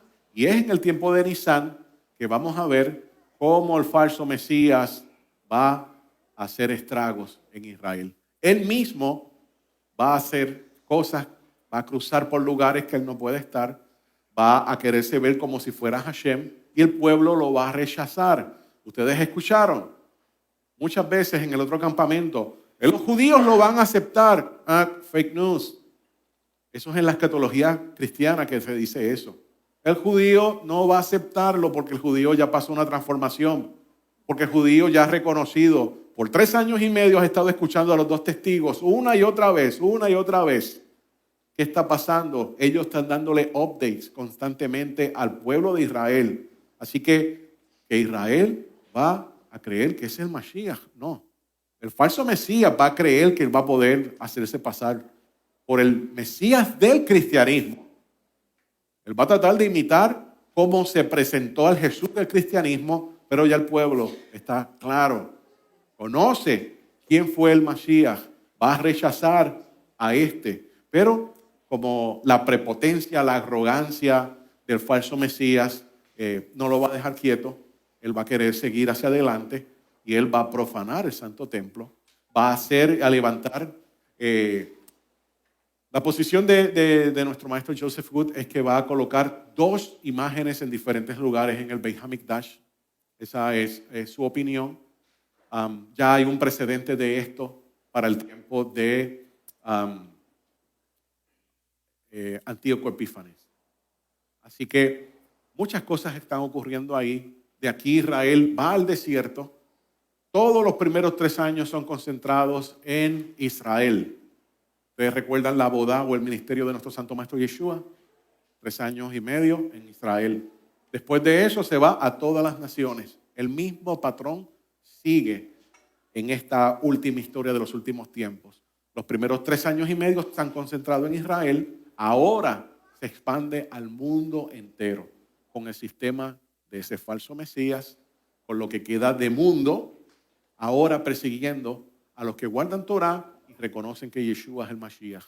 Hasta entonces llegar al 7º año. No voy a entrar allá al 7º año porque hay muchos detalles que realmente nosotros no lo podemos cubrir. Pero miren esta evidencia aquí hermosa de cómo se revela el Mashiach en ese tiempo de Sukkot. Dice, animales del campo, y estoy leyendo en Joel 2, 22 al 24. Animales del campo, no teman, porque los pastos del desierto reverdecerán, porque los árboles llevarán su fruto, la higuera y la vid darán sus frutos. Ustedes también, hijos de Sión, alégrense y gócense en Hashem su poderoso, porque les he dado las primeras lluvias a su tiempo. En hebreo, la palabra de las primeras lluvias a su tiempo es Hamoré Litz Sedaká, el maestro de justicia. Y cuando usted se pone a buscar quién es el maestro de justicia, usted va a encontrar, por ejemplo, en el Qumran, hay un rollo que te habla del maestro de justicia y es una figura mesiánica. Es una figura básicamente que se entiende que viene, que no es de este mundo, y viene a traer la justicia del Todopoderoso. Pero Cuando lo lees en español, lo lees en inglés, en cualquier otro idioma que no sea hebreo, simplemente dice porque les da las primeras lluvias a su tiempo. No puedes detectar que está hablando del Morej HaTzedakah. Ahí es la revelación, ahí es que se entiende que ellos conocen quién es el Mashiach en ese momento. Por eso el falso Mesías no los puede engañar. Y las eras se llenarán de trigo y los lagares rebosarán de vino y de aceite. Y dicho sea de paso, este mismo patrón se repite en el 7º año. Pero en el 7º año aparece el Mashiach. Joel 2, 25 al 27, tiempo de Sucot. Y les restituiré los años que comió la oruga, la langosta, el pulgón, el revoltón, mi grande ejército que envié contra ustedes, y comerán hasta saciarse, y la alabarán el nombre de Hashem, su poderoso, el cual hizo maravillas con ustedes, y nunca jamás serán mi pueblo avergonzado, y no conocerán que en medio de Israel estoy yo, y conocerán que en medio de Israel estoy yo, y que yo soy Hashem, su poderoso, y no hay otro, y mi pueblo nunca jamás será avergonzado. Joel 2, 28 al 30.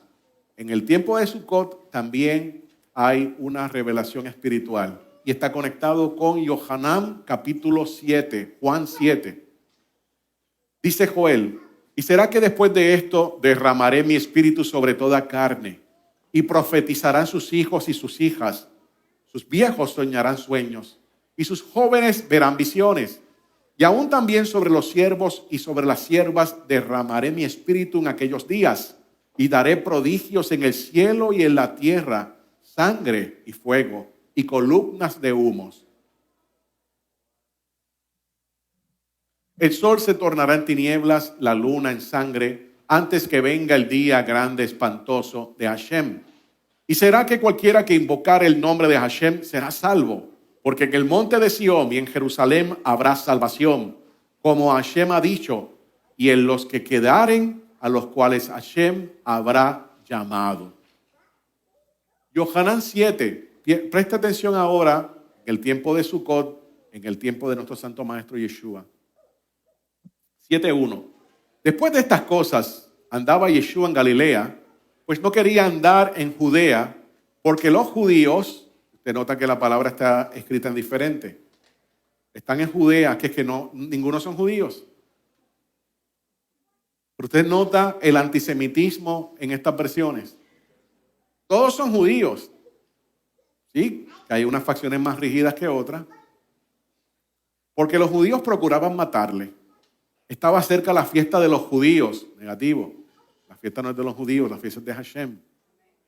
Aquí se nota que estamos leyendo una versión que es tardía y el que está escribiendo le está escribiendo una audiencia que no conoce, no tiene de primera mano de qué se trata todo esto.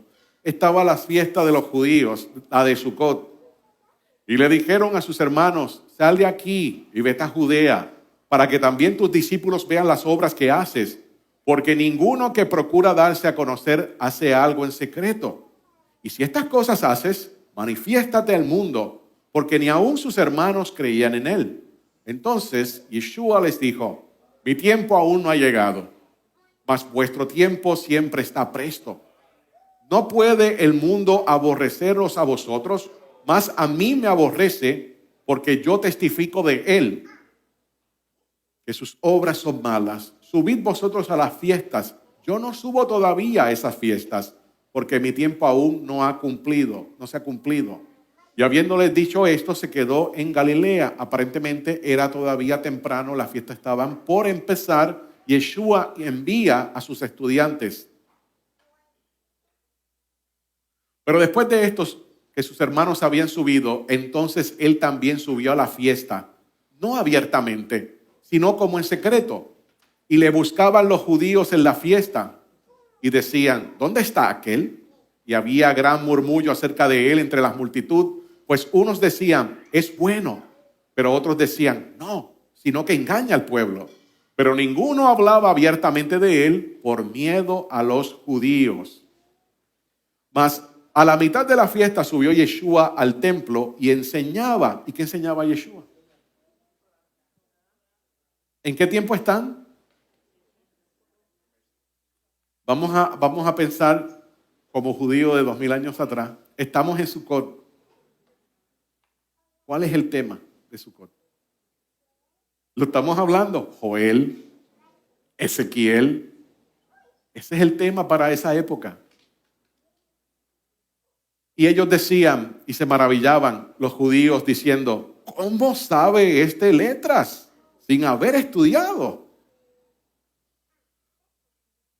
Vuelvo, pregunto, ¿qué podría estar enseñando Yeshua?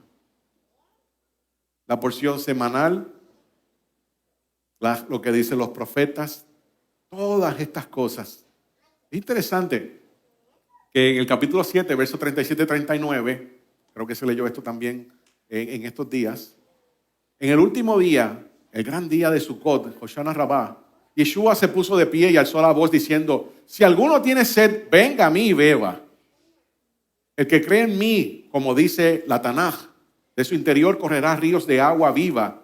Esto dijo del Espíritu que había de recibir los que creyesen en él, pues aún no habían recibido la Ruach HaKodesh, porque Yeshua no había sido aún glorificado. Pregunta, ¿las palabras que Yeshua habla son de él? No, Yohanan dice que las palabras son del Padre que lo envió. Así que si él es el Sheliach, el emisario de Hashem, cuando él dice, si alguno tiene sed, venga a mí y beba, ¿está hablando de él o está hablando de Hashem? Te cambia el contexto. De esto es que comenzamos a separar lo que es la idolatría hacia el Jesús del cristianismo, hacia Hashem. ¿Dónde está diciendo estas palabras ahora él? Esto es importante porque esto no es al azar. Pues es el 8º día y estoy aquí. No, él está en un lugar clave. Está en el área del templo. Está en el área del templo. ¿Y el templo cómo se le conoce? Como el trono del rey también. Donde el rey puso su nombre, la casa del rey. Y ahí él dice y se levanta y dice, si alguno tiene sed, venga a mí y beba. Él es el Sheliach, él es el emisario. Beba de las aguas de Hashem. No de él es simplemente el transmisor de toda la información. Bebe de las aguas de mi Padre. Vamos a Ezequiel 47. El hombre me hizo volver después a la entrada del templo. Entonces vi que por debajo de la puerta brotaba agua y que corría hacia el oriente, hacia donde estaba orientado el templo. El agua bajaba por el lado derecho del templo al lado sur del altar. Esto es para el futuro. Mashiach está hablando también del futuro. Tanto de ese momento, pero también para el futuro. Él es el portavoz del Todopoderoso, está en la casa del Todopoderoso y está diciendo, el que tenga sed, venga y beba de mí.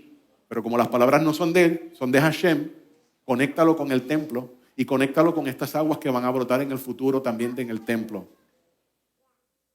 Esto lo conectamos también con Yohanan 7,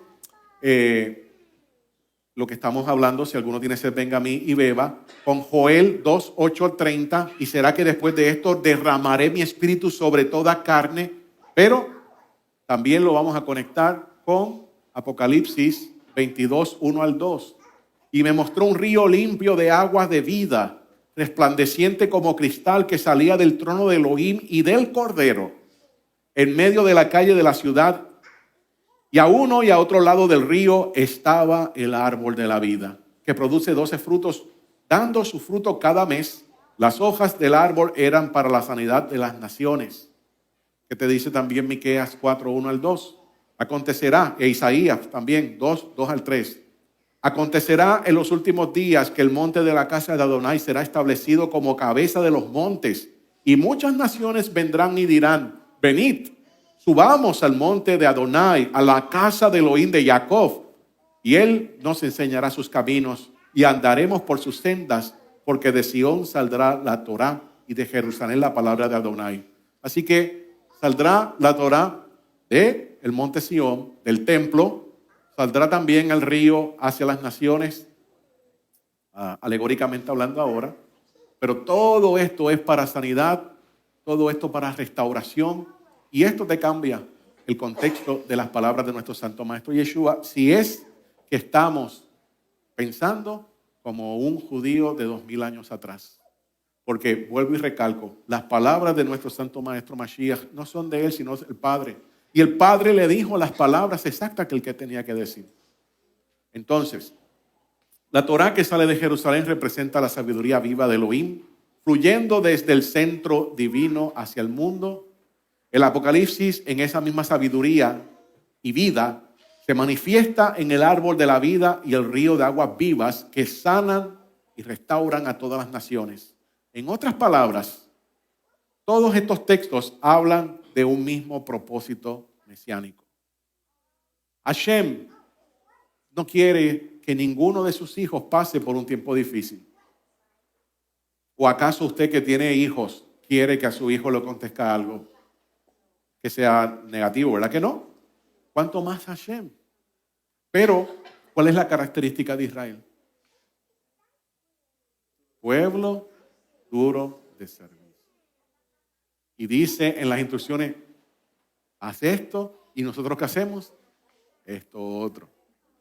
Y él vuelve, sigue por el camino, y nosotros sí, y seguimos por allá. Pues, ¿de qué forma ustedes creen que nosotros podemos entender y comprender que Hashem dice, es por aquí, tenemos que ir por aquí? Huele el fuego a la olla. Cuando lo veas burbujeando y que el metal se transforma en rojo, tú dices, ah, sí quema. Pero ese va a ser la opción para los que no todos los días obedecen a Hashem. Y mire que nosotros tenemos retos todos los días, todos los días, todos los días. Pero te voy a dar una clave. Si tú te levantas temprano y haces la amidad, conociendo lo que es la amidad, 19 bendiciones, en todo ese patrón que tú estás siguiendo, Hashem te va a dar todas las herramientas para que tú puedas trabajar con todo lo que te vas a enfrentar en el día.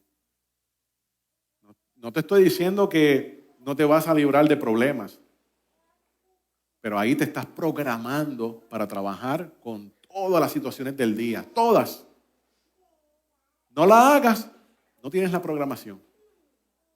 Podrás decirme, oh, pero es que yo entro bien temprano al trabajo. Pues levántate más temprano.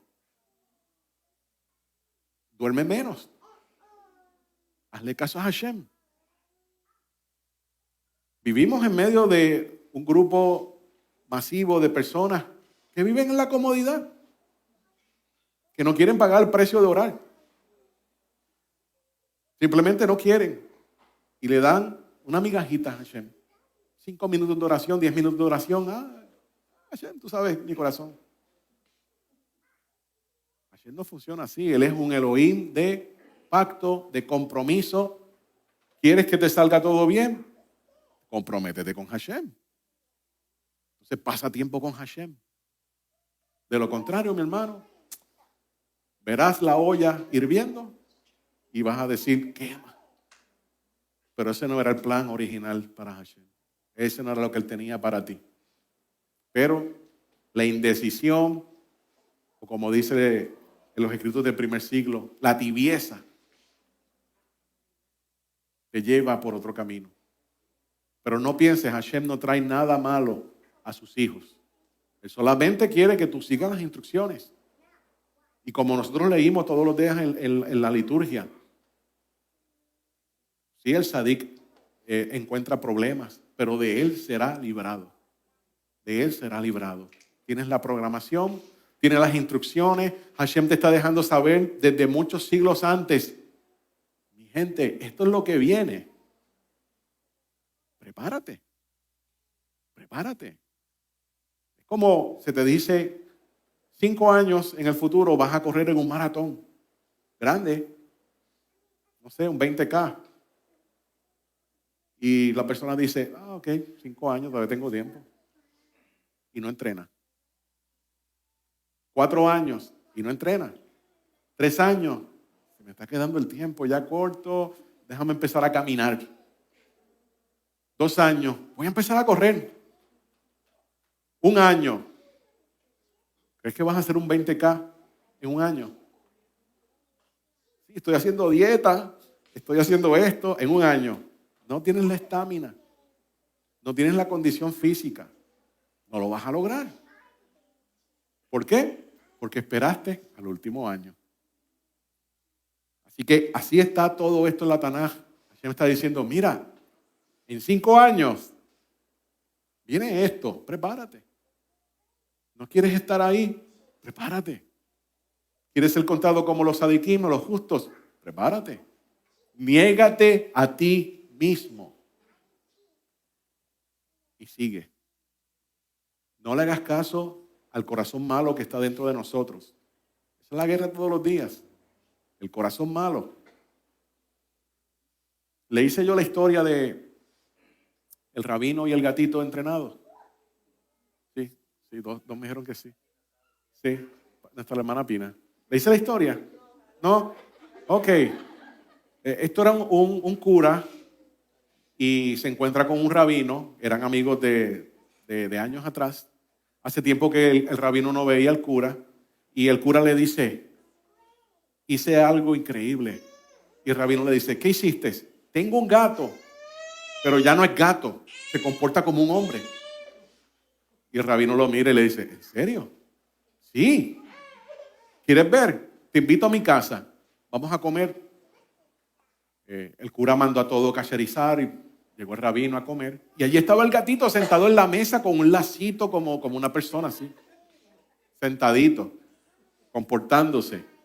Y le colocaron la comida y él agarraba los cubiertos y la cortaba y se la comía. Y él le dice, el cura le dice, ¿viste que con educación se puede? Con educación logré que el gato ya no fuera gato.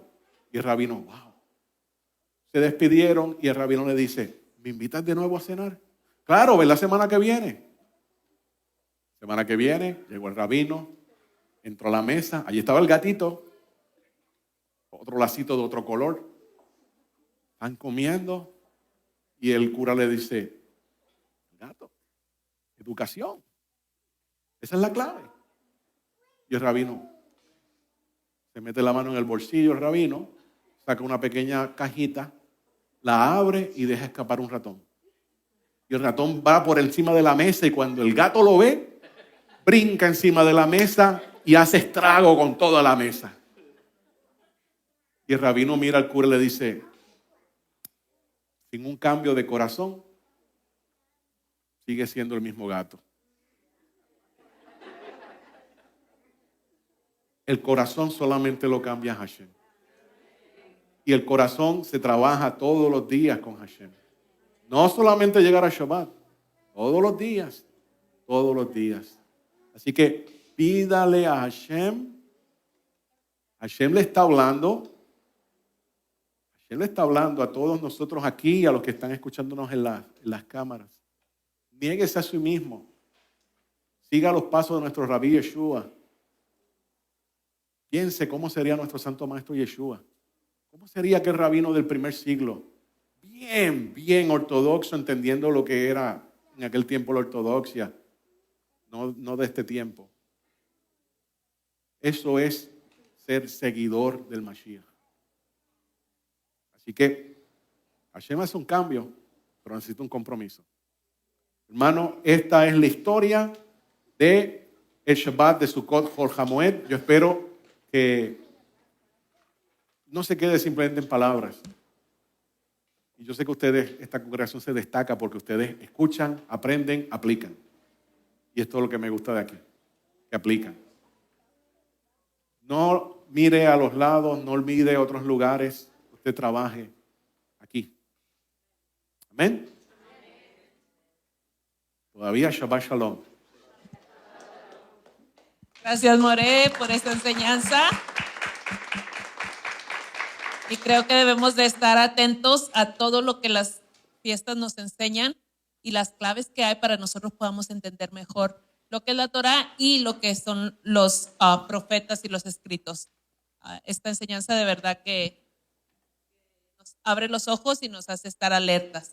Y estamos en Sukkot, en lo que estaba hablando de Joel, estamos en Sukkot, una fiesta ¿de qué? De alegría, una fiesta de alegría, por lo tanto, usted sabe que tenemos que alegrarnos. Pueden estar pasando mil cosas allá afuera, pero hoy es Shabbat. Amén. Y Shabbat merece una sonrisa. Si no está sonriendo el que está a su lado, pues hágale cosquillas. No lo pellizque, por favor, porque no queremos que llore. Estamos en Shabbat y Shabbat es de alegría, y Shabbat es de gozo, y Shabbat es de convivencia, y Shabbat es de entregarnos al Eterno. Ya lo hemos hecho, ya hemos hecho las oraciones, ya hemos escuchado la enseñanza y ahora nos toca regocijarnos con otra cosa. En la parte de atrás tenemos nuestra azúcar, la azúcar de Roca Eterna. No pudimos salir la última vez que estuvimos aquí por causa de la lluvia. ¿Y qué cree? Diga qué. O sea, yo estoy bien animada acá. Todavía estamos en línea. Perdón. Hoy no está lloviendo. Hoy no está lloviendo. Yes. Hoy vamos a salir afuera, vamos a comer. Trajimos para que usted pueda comer. Lo importante es que queremos que todos podamos comer algo debajo del azúcar. Y reconozcamos que la protección, tanto la protección como la provisión vienen de Hashem. Ese es el propósito de reunirnos y de estar en familia, de jugar allá afuera. Tenemos premios para todas las mujeres, tenemos muchas cosas que vamos a hacer allá afuera. Por favor, nadie se vaya, quédense. Los que están detrás de la pantalla, quisiéramos que estuvieran aquí con nosotros también para que disfrutaran de todo esto. Pero que Hashem permita y un día puedan estar aquí escuchando, aprendiendo con nosotros y conviviendo con nosotros también. Les mandamos un abrazo desde aquí de Roca Eterna. Si usted tiene una donación para la comunidad, puede hacerlo a través de Zelle, de PayPal o Cash App. Y les agradecemos que en cada transmisión estén aquí con nosotros. La próxima reunión será este martes a las 10:30. Martes a las 10:30 vamos a cerrar Sukkot aquí y después de aquí vamos a ir a Balmoral, donde también vamos a estar en una comida donde todos nos vamos a reunir como una gran familia que somos y vamos a disfrutar de este último día.